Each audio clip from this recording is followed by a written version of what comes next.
In this video, we're going to lay out the different most basic options about whom Paul might be referring to in Romans chapter 1, verses 18 through 32.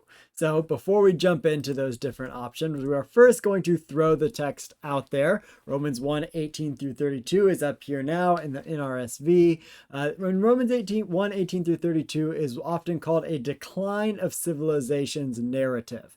That is to say, Paul is following a sort of trope or genre that talks about why the world is terrible and how it just keeps getting worse and worse, and the reasons for the decline of narratives. So if you have not looked at Romans 1, 18 through 30, 1 verses 18 through 32 recently, I invite you to pause right here, read it very quickly before we go on, and I ask you to pause one more time to do another exercise.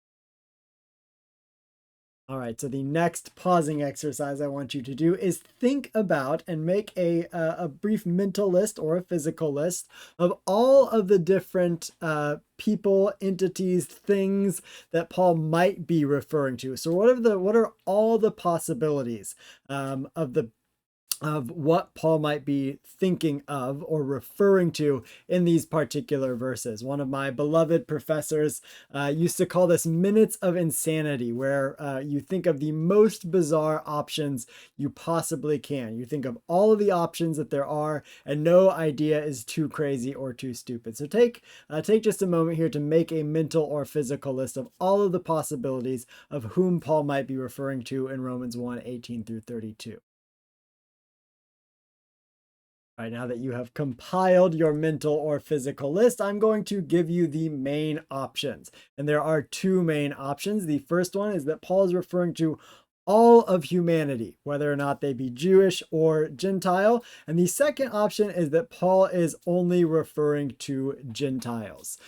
Under the category of Gentiles, we can get more specific. Paul might be referring to specific groups of Gentiles, and we'll get to those in just a moment. But what I want to do is sort of present the most basic arguments for these different options. There are more sophisticated and advanced arguments for both options, but we're going to just overview the most basic bits here. So looking at Romans 1, 18 through 32, and I'm going to take myself away so that you can see a little bit larger and clearer. We have this bit at the very beginning of the wrath of God being revealed against all ungodliness. So this term all ungodliness seems to be somewhat universalizing, that Paul is not particularizing it to Gentile ungodliness or to Jewish ungodliness or into any other specific ungodliness, but to any ungodliness from any person.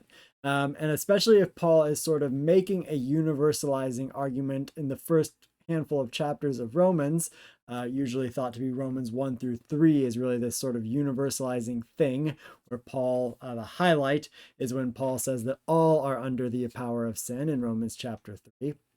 So if Paul is unfolding that argument, it would make sense for him to start with all being under sin from the very beginning of that argument. And insofar as Romans 1:18 is really when the argument takes off, because what happens just immediately previous to this in Romans chapter 1 is that so-called thesis statement, where Paul talks about the gospel in Romans chapter 1, verses 16 through 17. So it would be sort of elegant for Paul to start his universalizing argument, the argument that all are under sin in Romans chapter 1 through 3, with a statement that all are under sin, or all are indicted in this decline of civilizations narrative in verses 18 through 32. Paul also never expressly mentions Gentiles here. So the word nations or Gentiles or Greeks doesn't show up anywhere in here. So it's not explicit that Paul is referring to Gentile ungodliness. And then this third bullet point here is again sort of just that Paul is going to go on in the next two chapters to emphasize the universality of sin. All right, so moving on to our more specific option that Paul is only referring to Gentiles.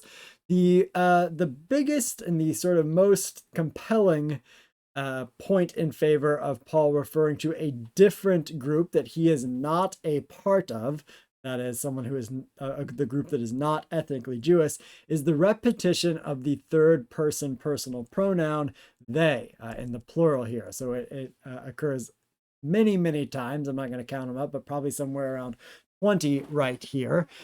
So if we have a they, this sort of presumes an in-group, out-group kind of thing. If you have a they, you have to have an us.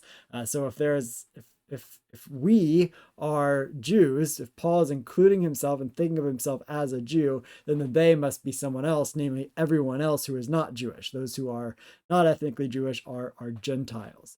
There is also a sense in which, for sort of in Jewish ways of thinking in the first century, that some of the things that are listed in this decline of civilizations narrative are sort of characteristically Gentile sins, or at least they are ways that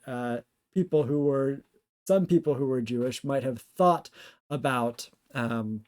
About the ways that Gentiles acted in sort of profligate, idolatrous, immoral kinds of ways. And this is especially highlighted in what is called the vice list of Romans 1:29 through 31, where Paul really just sort of lays out vice after vice after vice after vice.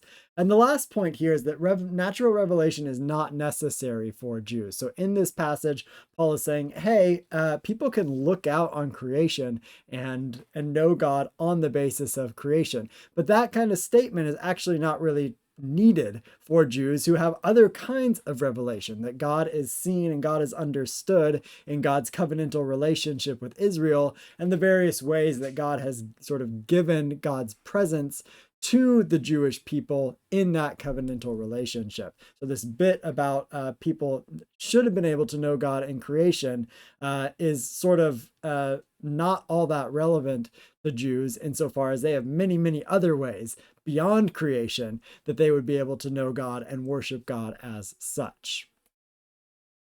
All right, I'm going to come back into the screen here. Say hello again. And we're going to move to more specific varieties of the second main option that Paul has Gentiles in mind. There are some sort of subcategories or subcategories of Gentiles that Paul might be thinking of, sort of specific Gentiles. And we're not going to go into arguments for any one of these in particular, but in your reading for the class for this week, these are going to probably come up in one place or another, either as maybe your optional commentator's position, or they might allude to these different positions. So one is that Paul is referring specifically to the Roman emperors, excuse me. And this is an argument that was made by Neil Elliott and is sort of taken up and sort of celebrated more in the radical new perspective on Paul, or the Paul within Judaism outlook or perspective. So that's one option, that Paul is really thinking about actually Roman emperors, that all of these things, all this really bad stuff is actually can be pinned to or can be associated with various of the Roman emperors, particularly in the Julio-Claudian dynasty. The next one is that this is true of particularly profligate Gentiles, that is, Gentiles who are particularly sinful, sort of the Jews to look out on the Gentile world and say, the really wild Gentiles are the ones that do this kind of thing. Or it could be that Paul is presenting a Jewish stereotype of Gentiles, that Paul is indeed speaking as a Jew, insofar as he was a Jew, and didn't leave his Jewish identity behind when he has this conversion experience. But that Paul is speaking in a way to say, this is how some Jews talk about Gentiles, even though it's a sort of an unfair stereotype, or it's not actually the case.